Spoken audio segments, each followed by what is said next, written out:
I'm Dave Tickerson. I'm a reference librarian and have been a reference librarian for 40 years. I'm at California State University, Fresno. I'm the librarian on the panel. We're each going to introduce ourselves. So I've been a reference librarian who pays attention to reference collections literally for decades. And I have a question for you, and if you recognize what I'm holding up in my hand, raise your hand. Okay, that's actually a smaller percentage than I anticipated. Well, I will mention these throughout, but this is the 1999, 20-year ago, World Book Encyclopedia, which at the time was the Wikipedia of its age. It's where everybody looked, and coincidentally, people said the same things about World Book that they say about Wikipedia. Don't cite the encyclopedia, use it to find some references to other things. So these are actual reference books that I still have in my library. They're now in the children's collection, by the way, because it's 20 years old. So we're going to talk about the evolution of reference. I've talked about the death of reference books for a number of years. I was on a panel last year and one about 4 or 5 years ago related to this same topic. What I'm going to do today is present what users use and what users want, which are not necessarily the same thing. And when I look at use, I've looked at a number of reference collection usage studies that have been published. These are the ones I saw in the 2000s. You guys may have done some that I missed. What I was particularly interested in is what percentage of the collection gets used, which means I needed to be able to know the size of the collection and the usage. And as you can see here, Stetson did the earlier study. It had a 4.5% usage rate. 10 years later, with a smaller collection, it had a usage rate of half of that. The highest usage rate was at Winter Park Public Library, which does not surprise me. That's Winter Park, Florida, by the way. Because I anticipate public libraries to get higher usage overall than academic libraries. And because the reference collections are smaller, there's a greater chance that somebody will use whatever it is that they have. Now, I monitor my reference collection and have done this for a long time. Since 2007, we have kept track of the usage of everything in our building. Books, journals, microfilm, whatever it is.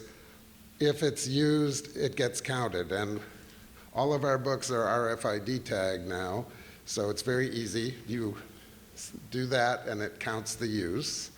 We were on Millennium and Sierra until 2016. In June of 16, we switched to Alma as part of a system-wide project. Both of those systems collect use. So my data goes back a long time. And I've got spreadsheet after spreadsheet. If anybody likes spreadsheets, come up afterwards. Of various configurations, all of which say basically the same thing. So here's the last 3 years out of the Alma data of the use of our reference collection. The collection size, you can see that shrunk. Last summer, we did 3,000 items out of the collection, which was about what is that, 3 out of 15 is 20%, a little less than that when you do 3 out of 18, but we weeded the collection, yet the highest usage rate ever was 7% of the collection.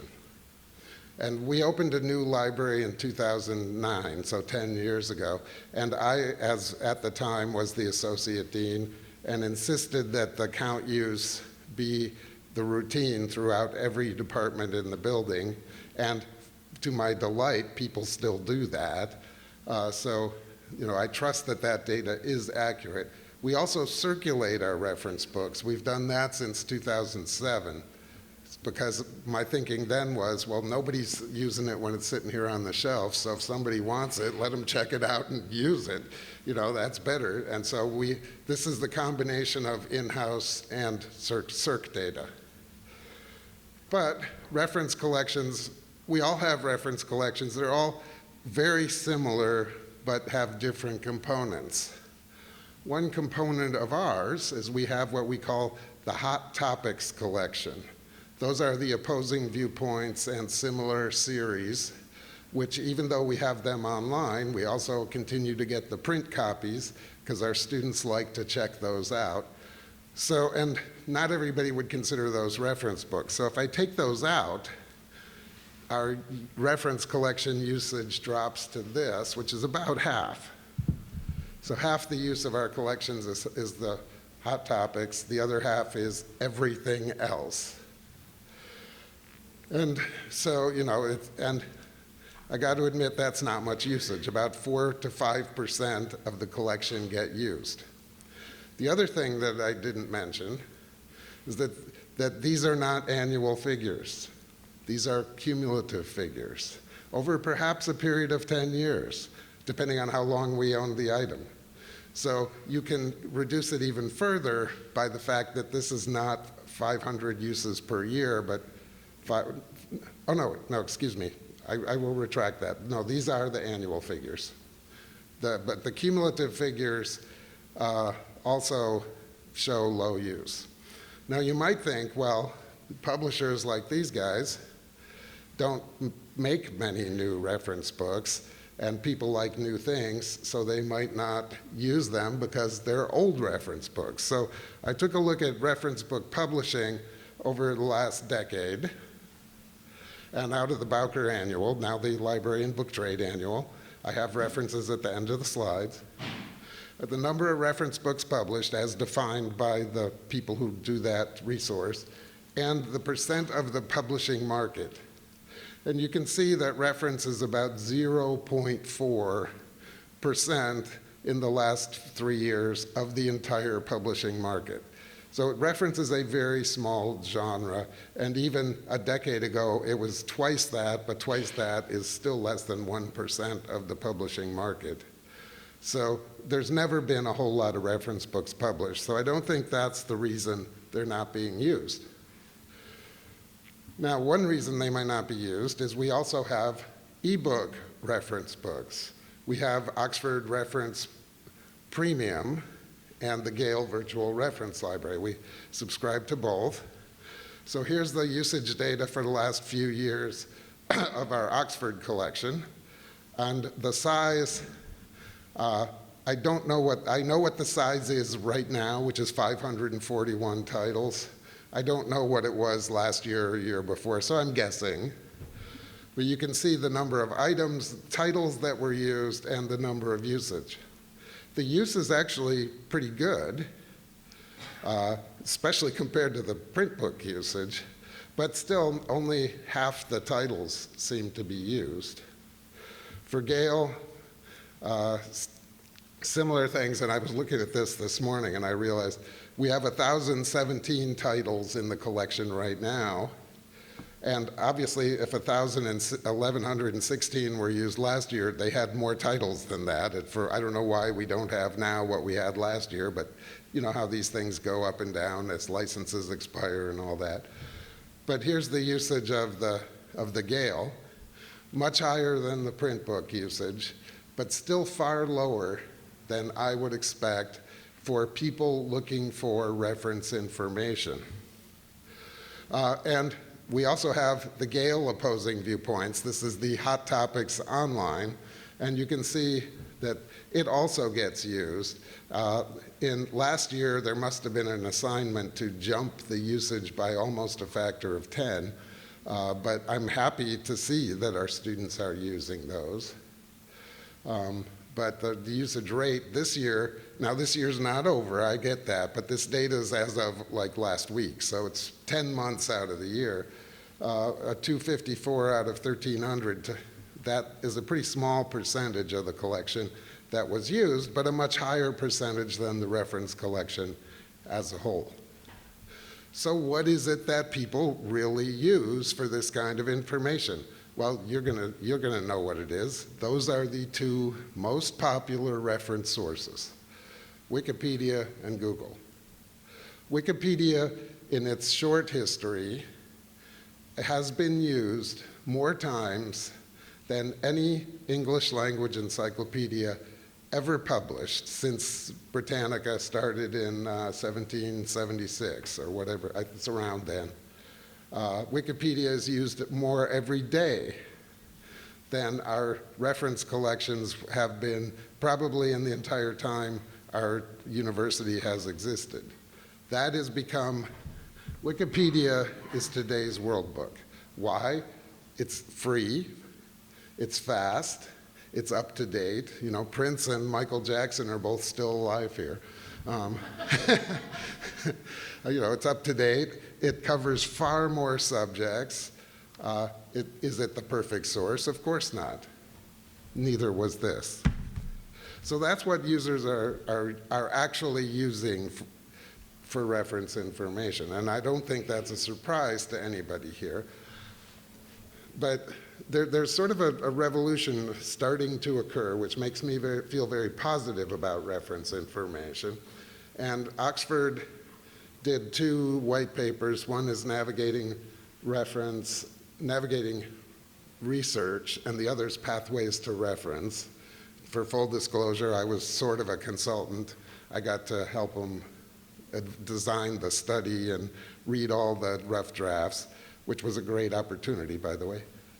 But those two studies where they interviewed researchers about how they get reference information.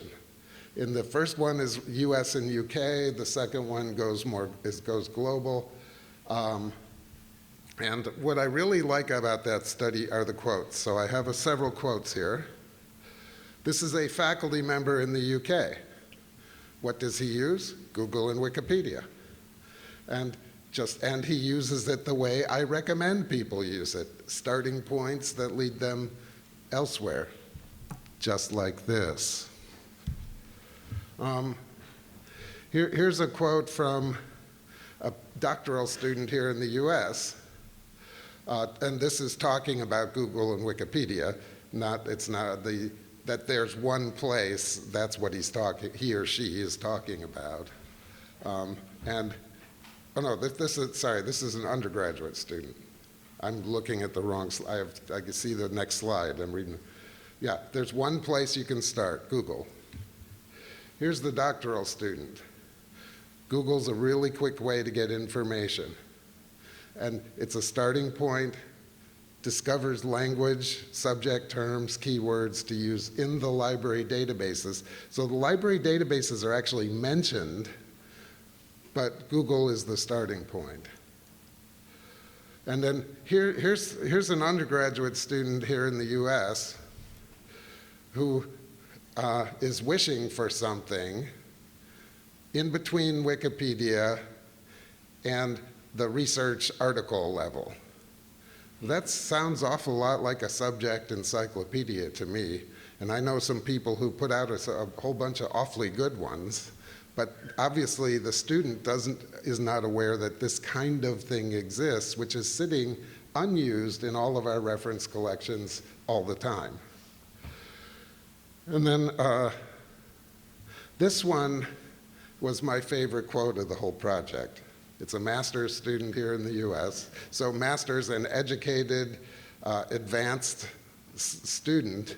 And if you read that, that is the library school definition of an encyclopedia article.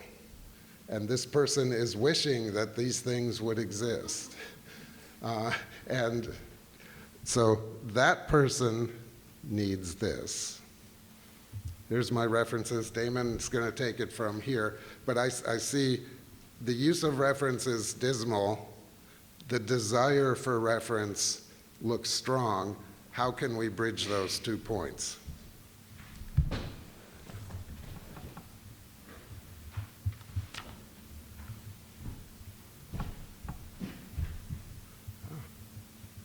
Come on.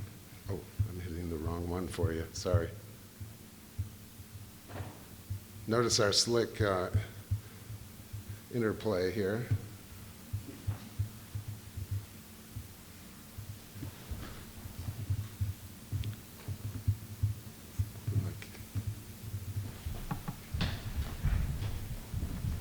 Thanks, Dave. Did I? No, that was me. That was me. Thank you. Hello, my name is Damon Zucca. I'm the reference publisher at Oxford University Press. And I'm going to talk today about some examples of survey-based research into how students in particular, undergraduate students, are using reference works in and outside of their library. The online reference publications at OUP last year had 35 million unique visitors. And most of those visitors looked at multiple pages, so we had over 100 million page views of these websites. So those, in terms of reach and impact, we're really proud of those facts. And all of us now, because there's so much change going on in how people are doing their research and accessing materials for reference and everything else, we have to collect a lot of that transactional data in order to understand what needs are. But I think it's interesting also just to listen to what people are saying, kind of playing off of what Dave has just been talking about here as well. And so these surveys, to me, are interesting because it's a way of getting underneath that usage data and kind of trying to look around the corner a bit for what people's needs are, which we need to understand if we're going to be able to provide useful, meaningful solutions to those needs. But before getting into the survey results, I just want to start with this, which is, I guess it's a survey. It's a 2015 one-question survey from Cengage, where they asked they had over 3,000 undergraduate respondents, and they asked them one question, which was, what do you do when you're at your college library? And you can see that the third one down there is, I use reference materials. Now, I know what you're thinking, because I was thinking the same thing when I saw this. You're a little bit incredulous. Cengage publishes reference material. This is very self-serving for them. What's the research methodology? And of course, when they put this onto their site, a librarian posted immediately to say, this doesn't make any sense to me. These students must be wrong because we've been winnowing our reference collection down to nearly nothing. So how could it be that 40% of them, these students are saying they go to the library to access reference materials? So I want to come back to this at the end of my talk here, but I just want to pose a thought bubble that maybe this librarian is accurate and true, that the collection's been winnowed, and that the students aren't wrong. They are describing something that they want to do, and maybe these two things that seem contradictory or not. Okay, so Dave's mentioned some research that OUP has done. And we are a sizable reference publisher. It's important for us in this times of change to do this kind of research on a regular basis. In 2017, we started publishing some of it in order to be able to engage with people and hear what their findings, hear what they thought about our findings, and kind of start a discussion about it, which has been really rewarding for us. And I'm just going to do a quick overview of a couple of key findings, because I think they're relevant here. The first round of research focused on faculty, students, and librarians. And one of the really interesting findings for us was that the term reference is so broad that in all three of those groups, there wasn't a lot of agreement about what's in it and what's out of it. What's the border of what counts as a reference work and what doesn't? And some people would talk about a primary source database as being a source of reference. Other people talked about encyclopedias or atlases. So I think that's important to bear in mind, that we're talking about a category that each of us in our minds thinks is a very understandable, well-defined category, but actually, as the number of different resources have grown, it's become a lot more fluid.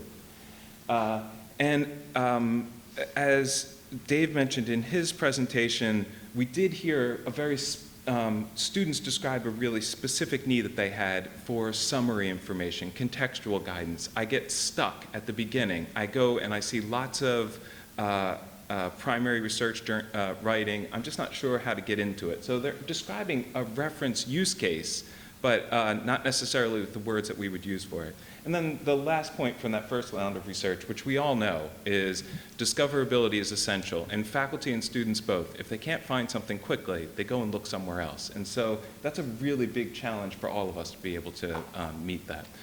The second round of research we did a survey, followed up with some interviews. The survey was with over 1,000 students based in the US, the UK, Australia, South Africa, and India. And I'm going to focus on the students in the US and UK because we're in the US, and most of you are involved in libraries that are based in the US. One finding from this, which was encouraging, was that 92% of students in the US and the UK say they rely on library materials at least some of the time for some of their reference needs. We didn't dig into it more than that, but that was a really high number to see. But what was interesting also was that the times when they're relying on library acquired material for reference needs are distinct, and it's not for all of their reference uses. There are very specific reference use cases where that's happening. And because there was lots of confusion about the terminology, we didn't use any of the traditional terminology like encyclopedia or handbook or anything like that. We described needs that a researcher might have. Where do you go when you need brief factual information? Where do you go when you need detailed in-depth information? We had a couple of other categories. I'm just showing two to really, because the point is more pronounced this way. And then people would respond naming different resources, and then we put them into categories as free online material or library acquired. And you can see really clearly here, when it comes to brief factual information, the majority of students go and look for that online. It's that kind of that Google, Wikipedia, and anything else combination. When it comes to more detailed, in-depth information, the majority of students are starting at their library. That doesn't mean that that's the only place they're going to go, but when it comes for longer form summaries, that's where they start. These results are echoed in a study that Neil Selwyn and Stephen Gerard did, looking at specifically at how students are using Wikipedia. And I think this was really interesting to see. This was published in 2016 in Internet and Higher Education, and actually the findings echo other findings that have been published in the past. They found that they surveyed 1,658 undergraduates. Of those undergraduates, they asked them, they had a bunch of different resources, and if I had more time, I'd show you more about this paper. A bunch of resources, they said, what do you use this one? And then they asked a follow-up question, was it useful? And then they asked, was it very useful? So 87% of students said they reported using Wikipedia in their academic work. Now I think the only surprising stat about that is it's not 100%. Yeah. Wikipedia is embedded in the research workflow for most undergraduates, and that's because it serves a purpose really effectively there. And when they dug in more deeply to understand how Wikipedia is being used, there's a pretty clear description about how it happens. And I have a quote here from one of their students. If I don't know a word that's in a law case or something that the lecturer used, I'll just type it into Google. It will take me to a definition on Wikipedia. So it's kind of clarifying early information. When they asked a follow-up question about whether Wikipedia was very useful, the number was much lower, 24%. I don't think that that means that for specific use cases, Wikipedia isn't useful. It just means that I think it was probably interpreted as, can I use Wikipedia all the time for everything? And so that people were reluctant to put it into very useful. Just as an aside, they also put library-acquired online resources in their list. 97% of students said that those were used, and 66% said those library-acquired online resources were very useful, just to give some context. The distinctions, it's not only important to make distinctions between reference use cases and reference content types in order to really understand what's happening, it's useful to make distinctions between the undergraduates themselves. And I thought this paper from Carol Peruso it's a longitudinal study, 386 undergraduates. It looked at their 4 years of college, and they asked a bunch of questions every semester across those 4 years. I thought this was a really interesting way of getting at how students' research habits and perceptions change over their period of time in school. A couple of quick findings. The first was, we already know, all students begin their research in Google. This has been found in other studies, and they found it as well. So again, it's another embedded tool when it comes to undergraduate research. But what they found was the longer that undergraduates were in college, the way they used Google changed. And so just a couple of highlights here. Whereas in the first semester, 30% of students said they relied on they relied on library-acquired material for their majority of their research. By the end of their time, the last semester, 71% said they used library-acquired resources for the majority of their research. Similarly, in the first semester, 30% said they started at the library. That inched up to 45% started in the library for their research. And they also found that library instruction had a big impact on how often students were turning to library materials. Okay, so back to the Cengage finding. And let's, that 40% of students surveyed say they go to the library to access reference material, and then the librarian writes in and says, wait, our reference collection has shrunk to nearly nothing. 40% seems super high. Let's clear away some background noise about what might be happening. It's very unlikely in 2019 that students are going to be digging around for print reference works when it comes to certain research, the research needs they have. Those reference works are don't meet people's expectations for currency and timeliness, and in some ways they're not as accessible as finding things online, although pulling things off a shelf isn't terribly inaccessible, but compared to just tapping something into your laptop, it is. And another thing to clear away is there were lots of use cases or types of research needs that students used to go to their library for when it came to reference, and now they don't go to the library anymore to satisfy those research needs, and that's okay. So when it comes to just checking a fact or confirming a small piece of information, you're not going to go off and pull one of those books that's a timeline of historical facts. You just go into Wikipedia and get the date for when that historical event took place, and that's perfectly fine for that kind of research. And just to be clear about it, along those lines, Wikipedia has an important role to play. It's not the be-all, end-all, but it has an important role to play, and it's really making a difference in the way students can do research. But then what's left over after this is students are saying for some forms of reference use, when it comes to long-form summary articles, contextual guidance, I really need not just the facts, but to get an expert telling me the lay of the land. Students say they need this material. They also say they're looking in their libraries to find this material, and they often have trouble finding it. And last, we see that the more longer they are in school, and therefore more sophisticated they get about research, the more frequently they're going to be using this type of material when it comes to the library. And this gets to the main point that I wanted to make, which is if we, meaning both publishers and libraries, are not paying attention to the nuanced distinctions that, in this case, student users are making when they talk about reference, there's a real risk that we're going to miss the mark when it comes to satisfying people's needs. And so for the publisher, not making distinctions when it comes to reference means we're going to commission the wrong kind of content that doesn't satisfy a need, or we're going to deliver it in some way that's not matching what that need would be. For the library, it similarly means collecting the wrong kind of reference content and then starting a sort of vicious circle where the material's not serving a need, and then it looks like the whole category is unnecessary. Or last, not making distinctions means coming up with a one-size-fits-all discovery environment where when it comes to different forms of reference content, only certain forms, a reference book or a short entry definition, surface in that discovery environment, and other forms don't. And I think the result of all this, if we're not making distinctions, is to drive all student use cases or needs for reference out into the open web.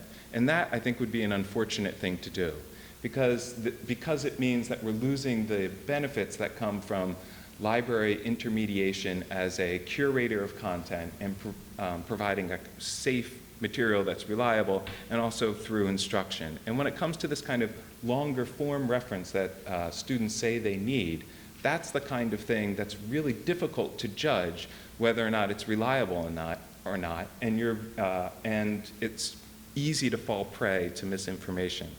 You know, it's been said before by many others that at a time when most gatekeepers are viewed with suspicion, it's unique that librarians are trusted and in this kind of new environment. And that's a great opportunity both for publishers who work with libraries and for libraries. So I think in order to really take advantage of that, we need to be paying very close attention to the data that we see, but also to what people are saying they want when it comes to the work that we're doing to meet their needs. Thank you.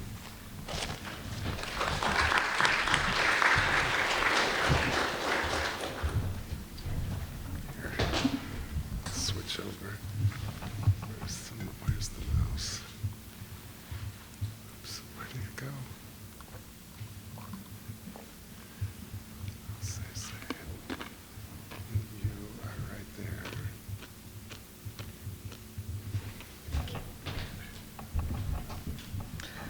Good afternoon.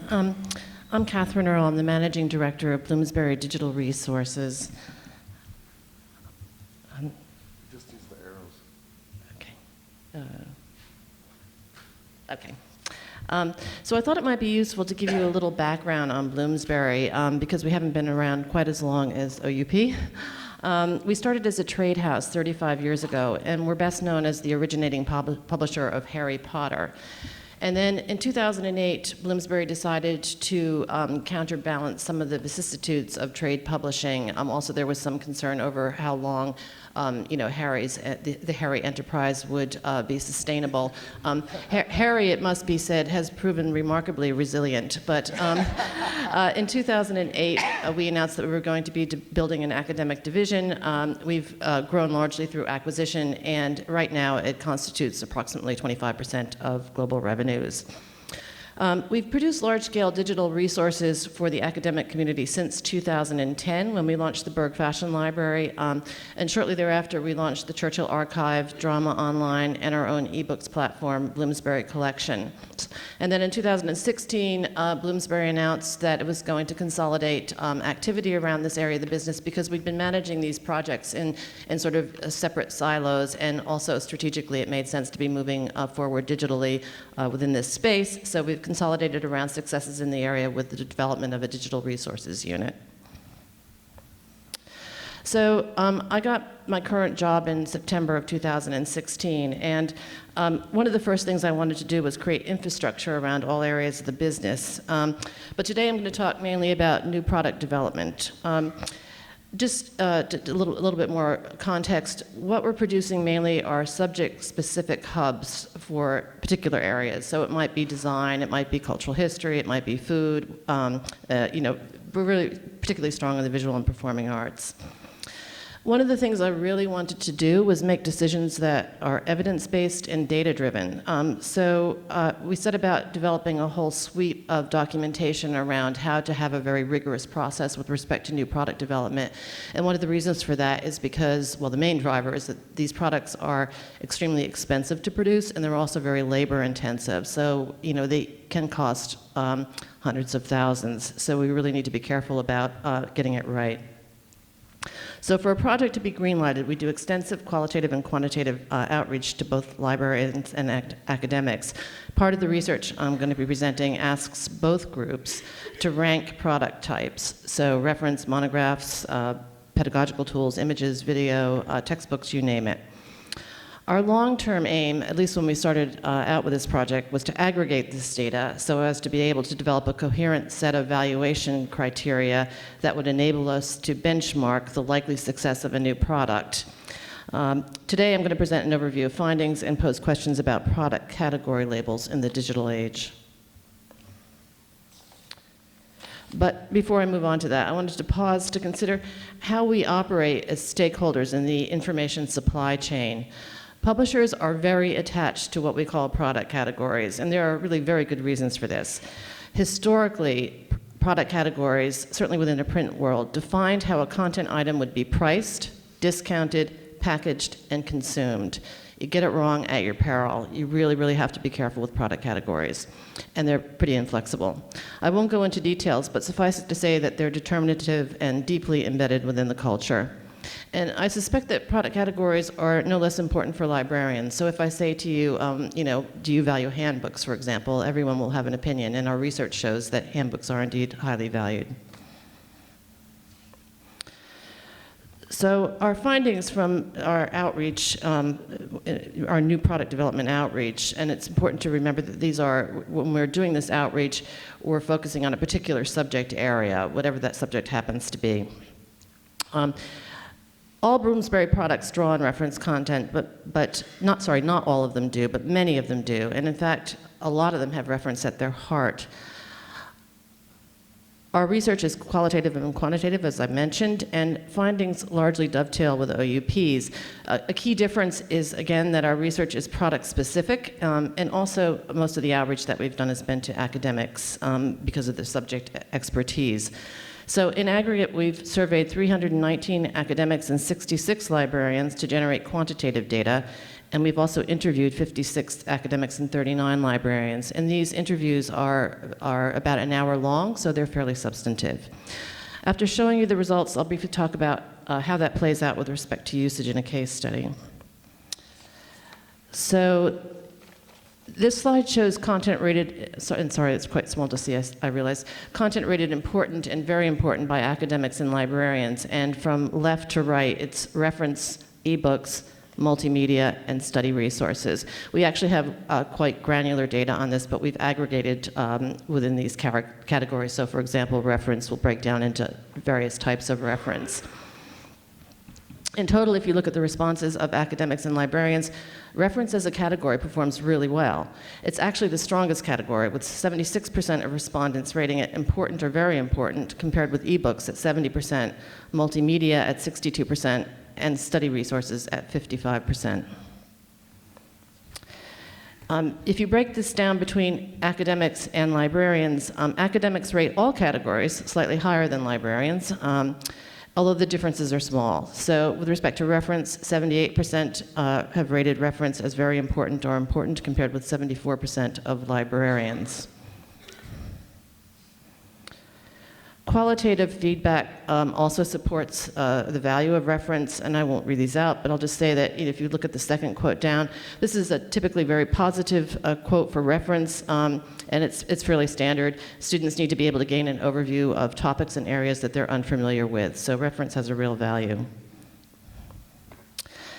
But we wanted to know, does usage support these valuations? So we did a case study and compared survey results against usage data from the Berg Fashion Library.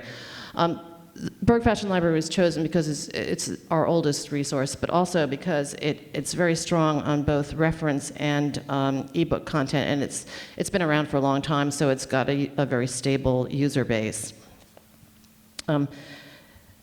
The Berg Fashion Library, again, it's on dress and across cultures and throughout history, includes 25,000 indexed items, about 48% of which are reference, and 52% are ebooks. We're not including images in the analysis simply because the images are so different as a product type, and also people don't, they're in and they're out with images, so it's quite different. The methodology that we used when looking at the data was we compared reference usage data with ebook data from the past 2 years, from September 2017 through August 2019, using Google Analytics. We only have 2 full years data from this period because we had a platform migration, so we don't have the long history here. Biblioguides are included in the reference data set, and they're freely available outside the paywall. And basically, you probably wouldn't know what these are, but they're curated pathways into the content, so they do get a lot of usage. This favorably impacts on unique page views, the fact that they're outside the paywall, but it shouldn't impact at all on time on the page.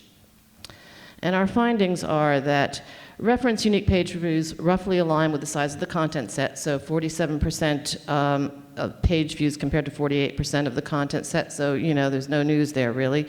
Average time on the page is higher if we include biblioguides, so 2 minutes and 16 seconds for reference compared to 2 minutes and 9 seconds for ebooks. And if you remove the biblioguides, 2 minutes and 6 seconds. So there's no real headline news from that. So the conclusions are that from the research that we've undertaken, the value placed on reference content is higher for academics than librarians. Users access reference content in line with the percentage of content it represents, and page time for article length reference is higher than for ebook content. So all of this, which was quite a lot, it's quite a lot of research, I came away from it, to be honest, thinking, so what? What meaning does this have, and how does it help us make better products that add real value for users? And I've been thinking about this a lot lately, not only because of this presentation, but also because of a comment made by Kevin Ohe, who's our Director of Academic Publishing for Digital. Kevin not only does the digital side of things, but he also heads up a textbook imprint that Bloomsbury purchased in 2012 called Fairchild Books. And I said to him, it must be really difficult because you're always having to switch gears from doing, effectively a reference type job to textbook publishing. And he said, oh no, not really. In both cases, we're trying to supply overview information that enables the user to better understand a core topic. And this is pretty obvious if you know anything about reference in textbooks. They are doing that same thing, but it was a bit of an epiphany for me because I hadn't really made the connection between textbooks and reference in quite that way. I've thought of them as discrete categories largely because of the sales channels, and it's just embedded in publishers' thinking. But from the end user's point of view, there are a lot of similarities, and what difference does it make ultimately? So putting aside the budgetary implications from the library end with respect to textbooks, of which there are a fair few, I realize, our product categories, labels, whether it's reference or textbook, a help or a hindrance in the digital world. And this is especially true given that product categories are evolving, proliferating, and also becoming more porous and complex. So, for example, a journal article might include video content. So is it helpful for us to think about content in a straitjacket, which is a product category? Monographs, journals, textbooks, reference, they all mean something within the academic information ecosystem and come laden with preconceived notions about value. But do end user experiences align with these preconceived notions? What do end users want, and how can we service them? And I hate to end with a question rather than an answer, but that's kind of where I am right now, and I'd welcome any comments on that. Thank you.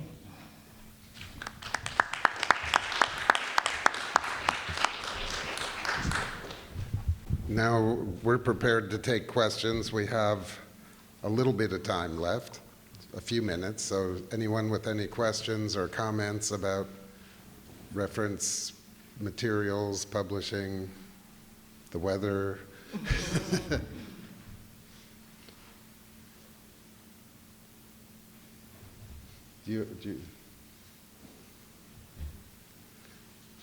Boy, it must have been a good presentation.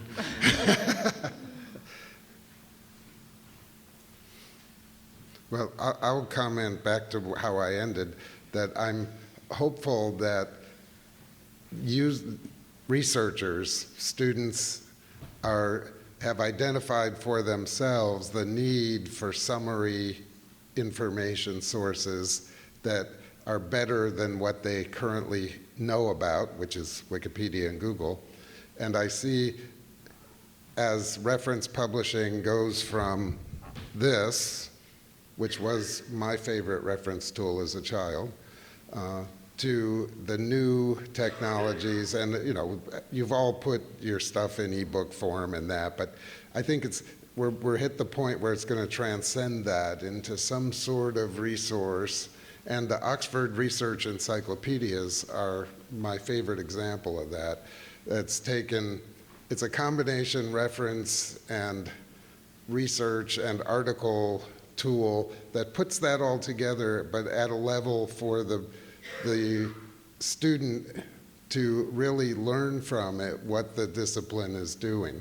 And my library doesn't subscribe to any, so I wish we did, but I see that as the direction that reference publishing is moving, and I'm very hopeful that reference publishing will survive as we get through this, whatever this is. Tricia? Yeah, There's actually a question for Catherine about the surveying of the academics versus the librarians, and that the academics were saying that they liked reference even more than the librarians were. And I was thinking about that in the context of what Damon was saying about how, well, what do we define reference as, and what are those borders? I was curious how, if the question was asked just like that, for them to define what reference was. And I was also thinking about something that Rick Anderson had said something earlier in the conference, and he was talking about cafes in the library, and when they ask students what they want in the cafe, they say, oh, locally produced produce, and then when they saw what they actually bought in the cafe, it was chips and things like that. So I'm wondering, I guess what I'm kind of getting at is it possible that faculty like the idea of reference, perhaps more in the same way that sometimes we like print books, maybe then the librarians are seeing them use it? Or I'm just curious about your take on all of that. Yeah, I mean, to be honest, I don't have a clear answer on that. I think, we do try, I think nomenclature is a real issue for us as publishers, and it's, reference, as Damon was saying, I mean, how do we define reference, and how do people who are responding to our surveys define reference? Do they even really understand what it means and how we would define it? We do try to provide some context for that, but in short, I think you're right, and again, I have more questions than answers. I'm sorry. Maybe you want to comment on that, Damon? I just want to thank everyone for coming. I think we've reached the end of our time. Thank you. Great.